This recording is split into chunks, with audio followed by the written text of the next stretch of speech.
அனைவருக்கும் வணக்கம். மாற்றம் நம்மிடமிருந்து தொடங்குவோம். இன்னைக்கு 313வது உடல் நல்லடக்கம் பண்ணுறதுக்காக பாடி இது பண்ணுறதுக்காக வந்திருக்கேன் ஜிஹெச்க்கு. நேற்று கூட ஒரு பையன் ஈரோடில் ராகுல் இறந்து போயிட்டாப்புல. உயிரோடு இருக்க வரைக்கும் எந்த மனுஷனை பற்றியும் யாரும் எதுவும் பெருசாக பேசுகிறதில்ல. போனதுக்கப்புறம் பார்த்தீங்களா எவ்வளோ பேச்சு, ஒவ்வொருத்தரும் ஒவ்வொன்றும் போட்டாங்க. ஹெல்மெட் போடல அதான் இறந்துட்டாங்கிறாங்க, ஒருத்தர் ஹெல்மெட் போட்டிருந்தாங்கிறாங்க. எது எப்படியோ உயிர் போயிடுச்சு. அதில் நிறைய பேர் அந்த கமெண்ட்டில் போட்டிருந்தாங்க, நமக்கு நாளைக்கு நிலை இல்லைன்னு சொல்கிறத நம்ம நம்புறதில்ல, ஆனால் யாருக்காவது நடந்தால் தான் நம்ம நம்புகிறோம் அப்படின்னு சொல்கிறோம். உண்மை அதுதான். ஆனாலும் அது உண்மையாக இருந்தாலும் எல்லாரும் பணத்துக்காக தான் வாழறாங்க. பணம் 100 கிடச்சிதுன்னா அந்த சில்லறைக்கோசரம் எந்த சில்லறை வேலை வேணால் செய்கிறதுக்கு தயாராக இருக்காங்க. நான் சமூக நிலை இப்போ ஆரம்பித்து இப்போ 9 வருஷம் ஆக போகுது. இது வரைக்கும் நான் பார்க்குறேன் அந்த புத்தி இருக்குது பாருங்கள். எல்லா இடத்துலையுமே சுடுகாட்டில் இருந்து, மருத்துவமனையிலேருந்து, ஒரு ஆரம்பத்தில் ஒரு யாசகம் வாங்குறவங்கலேருந்து அத்தனை பேருக்கும் புத்தி சில்லறை தான். அது ஏன் அப்படி அந்த சில்லறைக்காக வருதுன்னே எனக்கு தெரியல. அவ்வளோ ஒரு நல்லவங்களை கண்டுபிடிக்கிறதுக்கு அவ்வளோ பெரிய ஒரு விஷயமா இருக்குது. ரொம்ப கஷ்டமாக இருக்குது. பணம்னு பேய் மாதிரி அலைஞ்சு அந்த மொத்த பணத்தையும் கொண்டு போய் மருத்துவமனையில் கொடுக்குறாங்க. இல்லை அவங்க குழந்தை குட்டிங்க திங்காமல் போயிடுது, மொத்தமாக எங்கேயாவது எல்லாமே போயிடுது. அதையும் நாங்கள் பார்த்துட்டு தான் இருக்கிறோம். நான் இப்போ சமூக நல அமைப்பில் சின்ன வயசுலேருந்து அப்படி ராணி மாதிரி நின்னவங்கெல்லாம் ஏன்னு கேட்க ஆள் இல்லாமல், ஒரு டம்ளர் தண்ணி கொடுக்க ஆள் இல்லாமல் பார்த்தாச்சு. அப்படி ராஜா மாதிரி வந்தாவே எல்லாம் அப்படி மீசை முறுக்கிட்டு அப்படி வந்தாவே பார்க்குறதுக்கு 1000 பேர் வேணும், அவ்வளோ 1000 கண்ணு வேணும்.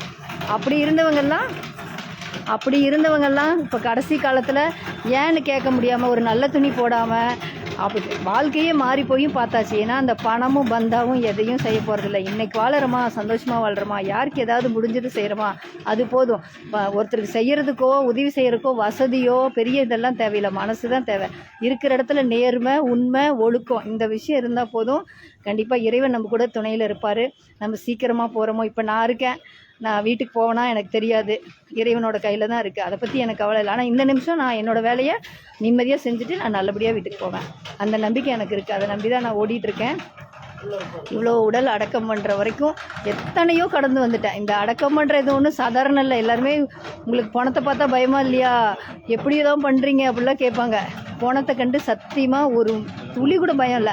மனுஷன் இருக்கான் பார்த்தீங்களா, அவனை கண்டு தான் எனக்கு 100% பயம். ஏன்னா புத்தி அவங்களுக்கு. பணம் நம்மளை ஒன்றுமே பண்ணாது. என்கிட்ட ஒரு டைம் சேலஞ்ச் கூட பண்ணாங்க.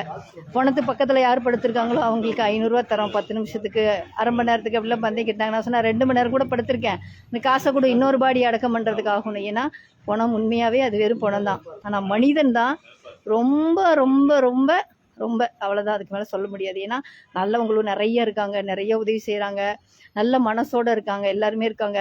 ஏழையாக இருந்தால் கூட மனசில் நேர்மையும் உண்மையும் இருக்கிறவங்க எத்தனையோ பேர் இருக்காங்க. சில்லறைக்காகவும் சில்லறைத்தனமாகவும் பண்ணுற ஒரு சிலருக்காக நான் சொல்கிறேன். கண்டிப்பாக இந்த உலகத்தில் எதுவும் நிலை இல்லை. இந்த பக்கம் நம்ம ஒரு 1000 ரூபா ஏமாற்றி கோல்மால் பண்ணி காசு சம்பாரிச்சா அந்த பக்கம் 10,000 போகும். ஆனால் அது ஏன் போச்சுன்னே உங்களுக்கு தெரியாது, போகும். நீங்கள் என்ன சொல்லுவீங்க கடவுள்கிட்ட, நான் என்ன பாவம் செஞ்சேன், நீ செஞ்ச அதுக்கு நீ அனுபவிக்கணும்.